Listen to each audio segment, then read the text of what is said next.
Les femmes cherchent désespérément ce type d'homme. Bienvenue à toi, cher ami, dans ce nouvel épisode de ma série de vidéo-analyses du livre best-seller de Corey Wayne, How to be a 3% Man, ce livre qui explore en profondeur les principes fondamentaux de la psychologie féminine et les subtilités de la séduction pour pouvoir tirer ton épingle du jeu, tout simplement décupler ton potentiel de séduction, cher ami.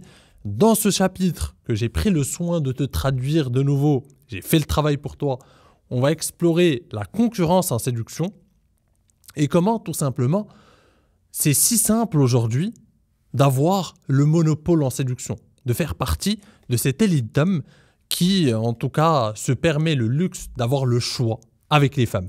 Et c'est en tout cas les dires de l'auteur Corey Wayne et c'est très intéressant. Alors, rentrons directement dans le vif du sujet et voici ce que nous dit l'auteur. À ce stade de ma vie, l'une des choses les plus incroyables que j'ai apprises, c'est que si tu maîtrises les principes de ce livre, tu n'as littéralement aucune concurrence. Une fois que tu as compris ces concepts, tu peux observer les autres hommes, écouter comment tes amis interagissent avec les femmes et réaliser que seuls 3 hommes sur 100 comprennent véritablement les femmes. Si tu es célibataire et que tu cherches quelqu'un, tu te rends compte d'une chose essentielle. Tu n'as quasiment pas de concurrence. Et c'est pour ça que je me tue à vous répéter, les amis, restez en contrôle, ne paniquez pas. Lorsque vous venez de rencontrer une femme, n'essayez pas de la contacter H24, d'essayer d'être rassuré. Le temps qu'elle retrouve quelqu'un d'autre comme vous, si vous avez fait bien le travail, si vous suivez mes vidéos, si vous comprenez les principes fondamentaux de la séduction, les principes qui régissent les relations hommes-femmes, tout ce que je vous apprends, si vous comprenez les bases, bien, en fait, vous n'avez rien à craindre. Il n'y a quasiment aucune concurrence. Le temps qu'elle retrouve quelqu'un d'aussi intéressant que vous, ça va lui prendre du temps. Il faut que vous compreniez une chose, les amis. Les femmes galèrent énormément aussi sur le marché de la séduction. Les chaînes Red Pill vous font croire qu'en fait, pour les femmes, c'est facile. Elles reçoivent des DM, etc. Mais c'est pas comme ça. Faut se mettre à la place d'une femme. Les femmes sélectionnent les partenaires de qualité. Et donc, une femme reçoit effectivement des demandes. Elle est sollicitée. Mais 99% de ces demandes sont des gars inintéressants. Des gars qui n'ont aucun contrôle, des gars qui sont needy, ce ne sont pas des gars de qualité. Donc, la plupart de ces rencontres sont des rencontres frustrantes pour les femmes. La concurrence est quasi inexistante. Les gars qui comprennent le game, les gars qui ont du leadership, les gars qui ont de la confiance en eux avec les femmes, les gars qui ont un minimum de compétences en séduction, les gars qui sont un minimum en place, sont très rares. La plupart des gars, 99% des gars n'osent même pas aborder une femme. C'est dire le peu de concurrence que vous avez, les amis. 99% des gars se partagent les miettes, se battent pour des miettes sur des applis de rencontre, sur Tinder, pour avoir finalement l'attention d'une 2 sur 10. Ça, c'est 99% des gars. Juste pour vous dire que si vous passez à l'action, si vous avez un minimum de compétences en séduction, vous n'avez aucune concurrence. Et ça, c'est important de garder ça en tête parce que ça vous permet de souffler un coup. Tranquille, je viens de rencontrer cette fille, moi j'ai des options. Le temps qu'elle rencontre quelqu'un comme moi, ça va prendre du temps. C'est la même chose que je dis à mes clients. Calmez-vous, restez en contrôle. Le temps qu'elle retrouve quelqu'un comme vous, ça va prendre une éternité. Donc restez en contrôle, ne paniquez pas et ça va bien se passer. On enchaîne donc. C'est incroyable de savoir qu'une femme a rencontré 10 ou 12 gars dans son week-end et que 99% d'entre eux l'ont appelé dès le lendemain. Toi, tu attends 2 ou 3 jours pour l'appeler. Résultat, c'est toi qui te démarques. Toi qui sembles différent. C'est toi qui décroches un rendez-vous, un date avec elle, tandis que les autres n'auront même pas la chance d'arriver jusqu'à sa porte. Cette simple prise de conscience est libératrice. Alors les amis, ici, c'est très important de nuancer un peu quand même.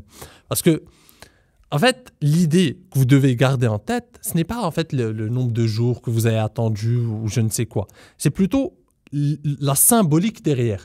Généralement, le gars qui attend, c'est le gars qui a des options. Généralement, le gars qui ne se jette pas pour essayer d'être rassuré, pour la contacter, pour pouvoir discuter avec elle, c'est le gars qui a des options, c'est le gars qui a confiance en lui, c'est le gars qui a l'habitude de séduire. C'est pour ça que généralement, c'est lui qui va avoir l'intérêt de cette fille.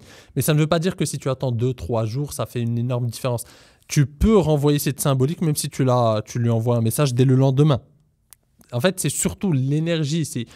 Elle va voir si tu es needy, si tu essaies de communiquer tout le temps, si après ton message... En fait, c'est ça qui compte. C'est ça que vous devez comprendre. C'est quelle image tu renvoies. Est-ce que tu es un homme en contrôle? Est-ce que tu es un homme qui a confiance en lui? Est-ce que tu es un homme qui a l'habitude de séduire, qui a des options? Ou est-ce que tu es le gars qui rencontre une femme chaque 10 ans et que tes rencontres sont le fruit du hasard parce que tu ne passes pas à l'action, parce que tu n'as aucun leadership, etc. Et donc, tu as la chance de rencontrer une femme, une petite 5 sur 10 de temps en temps et tu n'arrives plus à tenir en place? Ou est-ce que tu es le gars qui a l'habitude d'avoir des options et donc qui est en contrôle? C'est ça que vous devez garder en tête. Les femmes sont horrifiées par les gars needy. C'est ça le vrai message, tout simplement. On enchaîne. J'adore parler avec les femmes. Elles me fascinent. Je les trouve extrêmement intéressantes, surtout quand elles discutent des comportements des hommes. Elles décrivent ces comportements désespérés et maladroits, et je ne peux m'empêcher de secouer la tête en souriant. Mais je me rappelle alors, comment pourrais-je les juger? J'étais comme ça moi aussi, il y a des années. Bref, là, l'auteur, il nous explique un peu en quoi la plupart des hommes sont désespérés et maladroits dans leur communication avec les femmes, et c'est pour ça qu'ils galèrent. Et en fait, ce que vous devez comprendre aussi, les amis, c'est que en fait, les femmes ne vous diront pas, et ça on va le voir ensuite, elles ne vous diront pas ces choses-là. C'est pour ça que les gars galèrent. C'est qu'en fait, les femmes attendent de rencontrer le bon gars, mais elles ne te diront jamais pourquoi. C'est limite inconscient dans leur esprit. Elles t'analysent, elles voient que tu es needy, etc. Mais comme elle ne te dira pas directement. Et donc, tu vas refaire ces erreurs assez souvent avant de t'en rendre compte, avant de faire le point. C'est pour ça que comprendre ça assez tôt, bah, ça te fait gagner du temps. Comprendre les principes que je te partage, ça te fait gagner du temps, mon ami. Parce qu'effectivement, si tu les... Et la plupart des gars ne les comprennent pas parce qu'ils sont vite déjà découragés, parce qu'ils se font rejeter 1, 2 fois, ça ne marche pas, ils sont découragés, ils ne passent plus à l'action, ils n'abordent plus et ils s'isolent. Et donc, pour la plupart, ils n'arrivent même pas à prendre ces choses-là par eux-mêmes.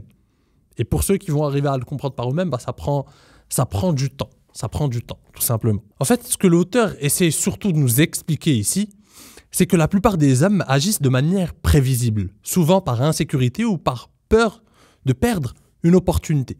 Celui qui adopte une attitude différente envoie un signal fort. Il n'est pas dans le besoin, il n'est pas needy. Il a des options et il maîtrise la dynamique. Cette confiance intrigue et attire. Quand un homme ne se précipite pas pour contacter une femme, il lui donne l'espace nécessaire pour se demander « Pourquoi est-il si différent ? Pourquoi ne réagit-il pas comme les autres ?» Ce suspense crée une anticipation émotionnelle essentielle pour éveiller l'intérêt d'une femme. L'auteur enchaîne. Comprendre ces principes, c'est un renforcement constant de la confiance. Aujourd'hui, quand je parle aux femmes, je vais au-delà des clichés du genre « emmène-moi dîner, achète-moi des fleurs ». Je vais au-delà des vérités superficielles parce que je sais poser les bonnes questions avec assurance et spontanéité. Les femmes ne te diront jamais « je veux un homme confiant et sûr de lui ». Elles attendent que tu l'incarnes déjà. Si ce n'est pas le cas, elles ne vont pas perdre leur temps à t'apprendre. Elles passeront au suivant. Continuent à chercher jusqu'à trouver l'un de ces hommes appartenant au fameux 3%. Et ce passage est très intéressant, les amis. Surtout lorsqu'il parle de « les femmes ne te diront jamais « je veux un homme confiant et sûr de lui ». En fait, c'est ce que je t'expliquais, les femmes ne te diront pas « en fait, je ne t'ai pas choisi parce que tu n'as pas assez de leadership ou que tu n'as pas assez de confiance en toi ». En fait, elles vont analyser, elles vont observer. Tu n'as pas ces choses-là. Et comme le dit l'auteur, en fait, il n'y a que 3% d'hommes qui comprennent vraiment les femmes, qui ont assez confiance en eux, qui ont un minimum de compétences en séduction. C'est une femme, on ne rencontre pas beaucoup. Tu vois ce que je veux dire? Prenons une femme de 25 ans, à la fleur de l'âge. Elle a eu l'occasion de rencontrer ce type d'homme, alors peut-être 2, 3, 4 fois, sur la multitude de rencontres qu'elle a faites. Disons qu'à 25 ans, elle a fait en moyenne 100 rencontres. Je parle de rencontres, elle n'a pas forcément couché avec toutes. Une femme de qualité à 25 ans a fait 100 rencontres. Bah, sur les 100, elle en a rencontré 1 ou 2 ou 3 max qui étaient des hommes de qualité. Et elle s'en rappelle. Ces hommes-là l'ont marqué. Et tout au long de sa vie amoureuse et de sa phase de dating, en tout cas lorsqu'elle est célibataire, elle recherche à chaque fois les hommes qui sont comme ce 3%, qui ont les mêmes qualités. Elle ne saura pas le décrire forcément, mais elle le sait. Elle les reconnaît, elle les identifie quand elle le rencontre. Et c'est quoi? Bah, c'est principalement des qualités masculines par excellence. Le gars confiant, sûr de lui, qui sait répondre aux tests, qui sait rester allié humour, détente, qui sait taquiner, qui sait ne pas trop se prendre au sérieux, qui a les bonnes compétences en séduction, qui a du leadership, qui prend en main les choses, qui prend des initiatives. C'est ça qui la fascine et qui l'intrigue. Elle se dit, avec ce gars, je suis en sécurité. Avec ce gars, je passe de bons moments. Lui, il n'est pas comme les autres. Il n'essaie pas de me prouver quelque chose. Il n'essaie pas de m'impressionner. Il n'a pas l'air, il est détaché. Il a l'air de savoir ce qu'il fait. Il a l'air d'avoir des opportunités avec les femmes. Il a l'air d'avoir des options. Il peut se permettre le luxe d'avoir des options. Et donc, il n'est pas needy. C'est ça qui est intéressant. Et les femmes sont sans pitié, disons-le, dans leur sélectivité, surtout au niveau de ces besoins fondamentaux. C'est-à-dire que si tu n'es pas assez confiant, tu n'as pas assez de leadership, toutes ces choses qui sont importantes, tu ne sais pas taquiner, tu n'as pas ce petit truc, ce petit feeling que tu sais créer avec les femmes, tu ne sais pas créer de connexion émotionnelle, en fait, elle ne va pas passer son temps à t'expliquer. Elle va te ghoster ou elle va tout simplement commencer à montrer son désintérêt constant. C'est pour ça que la plupart des gars ne comprennent pas. Ils sont là, mais pourquoi elle ne me répond plus? Pourquoi? C'est bon, elle a vu, elle a compris. Tu n'es pas ce gars qu'elle recherche dans le top 3%. Tu ne l'es pas, mon ami. Tu ne l'es pas. Elle sait le reconnaître. Elle l'a déjà rencontré une fois ou deux, mais c'est suffisant pour le reconnaître. Tu vois? Et tu ne l'es pas. Tu ne l'incarnes pas. Elle ne va pas passer son temps à te l'expliquer. Elle va juste continuer de dater, de faire des rencontres jusqu'à tomber sur ce gars. Tout simplement. Et c'est pour ça que la plupart des gars passent leur temps à ne pas comprendre pourquoi elle ne me répond plus, pourtant j'ai fait les bons efforts. C'est pas une question d'effort. L'attraction ne se négocie pas. L'attraction ne s'achète pas, comme je te l'explique souvent. Soit elle est attirée, soit elle ne l'est pas. Point à la ligne. Et la seule chose que tu peux faire, c'est d'aller de l'avant, continuer à améliorer ses qualités masculines par excellence, continuer à améliorer ton potentiel de séduction, continuer à améliorer tes compétences en séduction, continuer à aborder, à multiplier les expériences pour gagner confiance en toi, pour devenir de plus en plus confiant, tout simplement, pour avoir de plus en plus de leadership, etc. Et là, tu verras que les résultats vont arriver. L'auteur enchaîne. Aujourd'hui, je traverse un centre commercial et je vois des femmes me remarquer. Il y a des années, cela n'arrivait que lorsque j'étais en couple. Pourquoi? À cause de leur radar. Elles captent la confiance que je dégage, mon ancrage, ma stabilité. Elles se demandent « Waouh, qui est cet homme? Qu'a-t-il de si spécial? Que se passe-t-il ici ?» Elles sont attirées par cela. Si tu n'es pas dans cet état de centrage ou d'ancrage et de maîtrise, elles ne te remarqueront même pas. Et ça, seuls les hommes qui ont un minimum confiance en eux vont le comprendre. En fait, quand tu comprends le game, tu comprends que la séduction, ce n'est pas une question de richesse, de beauté ou de je ne sais quoi. C'est avant tout. Tout ça compte. Je ne dis pas que ça compte pas. Tout ça, la richesse, la beauté, ce que tu veux, tout ça compte. Mais ce qui compte avant tout, la séduction, c'est avant tout une question d'énergie. L'énergie que tu dégages. Parce qu'avant tout, c'est une question d'énergie masculine et féminine. Les femmes féminines sont attirées par une énergie masculine. Lorsqu'un homme est centré, il est confiant, il marche avec assurance. Tu le remarqueras, un gars bien habillé, qui a confiance en lui, qui marche avec assurance, qui marche comme s'il était le roi, qui a un langage corporel confiant, qui est à l'aise avec lui-même, sans pour autant être arrogant. C'est juste qu'il est à l'aise, il est vraiment confiant, il est vraiment stable, il est vraiment dans son élément. Cet homme-là, il attire le regard, qu'il soit petit, grand, ce que tu veux, dans sa manière de marcher, dans sa manière de regarder les gens, dans sa manière d'utiliser l'espace, dans sa manière de parler lorsqu'il ouvrira la bouche. Il a une énergie masculine qui attire les femmes. Et ça ne s'achète pas. Et ça n'a pas de prix. Ça dépasse de loin la beauté, la richesse, ce que tu veux. Tu peux avoir de l'argent et être complètement dépassé par les femmes, être complètement ignoré par les femmes. Tu peux être beau, mais bon, tu attires un peu les femmes physiquement à premier abord, mais tu n'as aucune énergie, aucun charisme, aucun rien, et tu n'attires pas forcément ensuite les femmes. L'énergie, par contre, le charisme que tu dégages, véhiculé, qui est le fruit de ta confiance en toi, de ta stabilité, du fait que tu sois dans ton élément, eh bien ça, les amis, ça n'a pas de prix. L'auteur continue donc en nous expliquant « Et pourquoi cette confiance attire-t-elle tant? Pourquoi les femmes y sont-elles plus sensibles que tout le reste? Parce qu'une femme qui est dans son énergie féminine ou qui aspire à y être est attirée par un homme ancré dans son énergie masculine. C'est ce que toutes les femmes veulent. Elles ne veulent pas t'apprendre à être un homme. Elles veulent sentir que tu sais déjà comment être ce type d'homme qui leur apportera sécurité et stabilité. Et elles recherchent cet homme 3%. Ce passage met en lumière une dynamique fondamentale. L'équilibre entre l'énergie masculine et féminine. L'énergie masculine se manifeste par la stabilité, la capacité à prendre des décisions et la résilience face aux tests émotionnels. C'est cette énergie qui rassure et attire les femmes. L'auteur enchaîne. Les femmes réagissent émotionnellement à un homme qui est un défi, un homme fort, centré et confiant. Un homme qu'elles ne peuvent pas manipuler à leur guise. Les fleurs, les dîners aux chandelles et les gestes romantiques ne suffisent pas. Ce n'est qu'une partie de l'équation. Tu dois leur montrer que tu es un mystère, un défi. Tu dois rester indifférent à leurs tests. Elle peut feindre d'être agacée par quelque chose, mais 9 fois sur 10, elle te teste simplement pour s'assurer que tu es bien cet homme confiant qu'elle perçoit. Si elle s'éloigne, peu importe. Les chances sont élevées qu'elle revienne. Et si ce n'est pas le cas, passe à autre chose. Ici, ce que l'auteur essaie de nous expliquer, c'est que tout ce qui est matériel, tout ce qui est geste romantique et tout ce qui est matériel, c'est-à-dire l'emmener au dîner, lui vendre ton lifestyle, etc., c'est bien, c'est une partie de l'équation. Mais avant tout, est-ce que tu es un homme confiant? Est-ce que tu es un homme qui a une véritable confiance où ta confiance n'est bâtie sur rien? C'est-à-dire, elle va te tester, par exemple.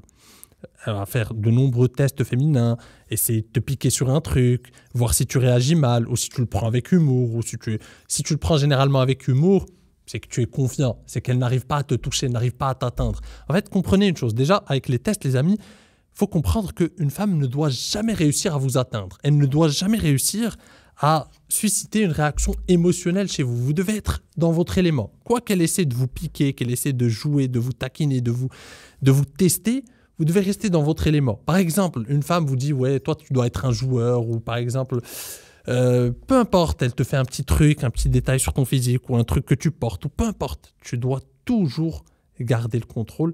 C'est comme si en fait, elle essayait de voir si tu tenais bien en place ou pas. Tu dois rester solide. Solide, ça ne veut pas être jouer le rôle d'un alpha bizarre ou je ne sais quoi.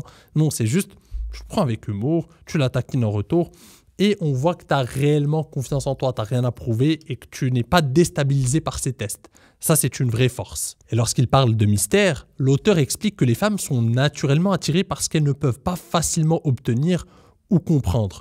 Cela ne signifie pas jouer à des jeux ou essayer de la manipuler, mais plutôt garder une part de mystère et ne pas tout dévoiler d'un coup. Un homme qui ne partage pas immédiatement tous les détails de sa vie personnelle suscite la curiosité. Il laisse des zones d'ombre, invitant ainsi la femme à explorer davantage pour mieux le comprendre. Et là, tu pourrais me rétorquer, cher ami, mais tonton Kamal, ça va, c'est en contradiction avec ce que tu nous expliques souvent. Tu nous parles d'authenticité, l'importance d'être authentique dans ta communication avec les femmes. Et là, tu nous parles de mystère, de laisser des zones d'ombre. Alors les amis, il faut comprendre une chose toute simple. Tu peux être authentique et mystérieux à la fois. Comment ? Dans ce que tu partages, tu es authentique. Tu ne joues pas un rôle, tu ne lui racontes pas des bobards. Tu es toi-même. Tu n'essaies pas de jouer un rôle, d'incarner quelqu'un d'autre ou de tout simplement lui raconter des mythos. Tu es authentique dans tout ce que tu partages. Mais ça ne veut pas dire que tu es obligé de tout partager, de raconter ta vie dans ses moindres détails. Laisse un peu de zone d'ombre, laisse un peu de mystère, ne réponds pas à tout. Ne lui donne pas tout, ne sois pas un livre ouvert. C'est inintéressant. Ne lui raconte pas les détails de ta brouille avec ton patron qui te maltraite ou je ne sais quoi. C'est inintéressant. Garde certains détails pour toi. Tu n'es pas obligé d'être un livre ouvert. C'est ça l'idée. Partage des choses intéressantes et partage-les authentiquement. Sois authentique dans ce que tu partages. Mais ça ne veut pas dire t'ouvrir sur tout et n'importe quoi et dévoiler toute ta vie. Ça tue tout mystère. Et lorsque l'auteur dit « elle peut feindre d'être agacée par quelque chose, mais 9 fois sur 10, elle te teste simplement », il faut comprendre les amis que les tests féminins ne sont pas des obstacles, mais des opportunités de prouver votre stabilité émotionnelle. Une femme teste pour s'assurer que l'homme peut gérer ses émotions et qu'il est digne de confiance. Et si malgré tout ça, certaines continuent à te tester sans limite, à résister, à te faire perdre ton temps, tu passes à autre chose. Tu as des options. Respecte-toi, respecte ton temps, respecte tes ressources les plus précieuses, ton temps, ton énergie et ton attention. Si une femme ne donne pas de la valeur à ces choses-là, next, tout simplement. L'auteur enchaîne. Une fois qu'une femme a investi ses émotions, elle appréciera les gestes romantiques. Mais avant cela, ces gestes ne font pas partie de ses priorités. Elle veut d'abord être sûre que tu es ancré dans ton énergie masculine. Elle doit se sentir en sécurité pour ouvrir cette partie émotionnelle d'elle-même et te confier son cœur. Mais elle ne le fera qu'une fois que tu auras passé ces tests. Ici, c'est très intéressant parce qu'aujourd'hui, on peut croire que le romantisme n'a plus sa place avec les femmes. Et ce n'est pas du tout le cas. Les femmes sont très romantiques. Mais elles ne le sont pas alors que leurs émotions ne sont pas encore investies. C'est ce que l'auteur nous explique. En fait, prenons un simple geste. Offrir des fleurs à une femme. Si tu offres des fleurs à une femme au premier rendez-vous, c'est ringard. Ses émotions ne sont pas encore investies, elle n'est pas encore prête, etc. Et quand tu le fais, ça envoie un mauvais message. Quand tu envoies des fleurs à une femme avec qui tu es déjà bien avancé dans la relation, tu as commencé à la dater, tu l'as embrassée au premier rendez-vous, il s'est passé des trucs, vous avez déjà couché ensemble la première fois, là, ça a une toute autre portée. Est-ce que tu vois l'idée ? Le romantisme a toute sa place, mais pas lorsqu'une femme n'est pas encore prête. Ça envoie juste le message d'un homme needy. Et comme je te l'expliquais, avec le même geste, ça renvoie 2 messages différents. Une femme doit d'abord ressentir une connexion émotionnelle avant d'apprécier pleinement les gestes romantiques. C'est pour ça que je vous dis, les amis, arrêtez d'inviter par exemple les femmes au restaurant au premier rendez-vous. Arrêtez. Le premier rendez-vous, le premier date, le but, c'est tout simplement essayer de te créer cette connexion émotionnelle qu'on n'a pas encore créée. Le but, c'est d'avoir une conversation, de passer un bon moment, d'avoir un moment mémorable, plein d'émotions, où elle rit, où vous taquinez, vous rigolez ensemble, vous apprenez à vous connaître un peu, vous passez un moment mémorable, tu vois. Elle oublie ses soucis au boulot, elle se rappelle de 2 ou 3 heures qu'elle a passé avec ce bel inconnu, où elle s'est amusée tout simplement. Tout simplement. Elle ne se rappellera pas du restaurant ou de je ne sais quoi. Si tu ne la marques pas émotionnellement, le restaurant, elle s'en fout.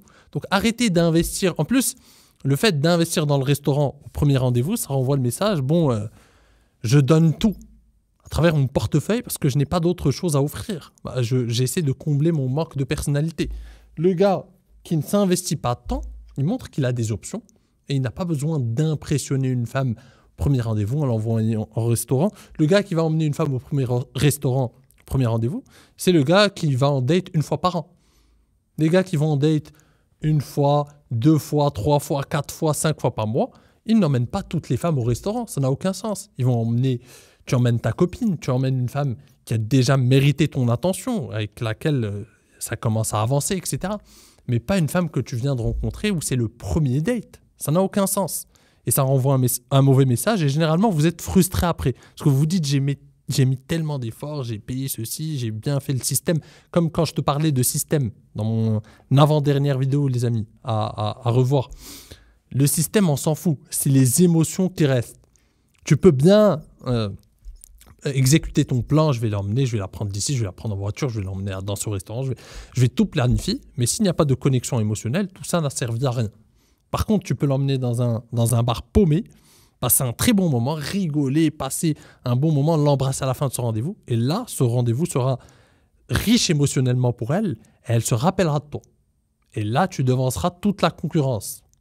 C'est ça la réalité de la séduction. Les femmes sont attirées émotionnellement, comme je te le raconte souvent, comme je te le répète souvent. Si tu comprends ça, tu as tout compris. Bref, j'espère encore une fois que tu as aimé cette vidéo, que tu aimes ce genre de vidéo-analyse. On va continuer d'en faire parce que ce livre est très intéressant et j'ai envie de te partager le maximum de valeur ajoutée.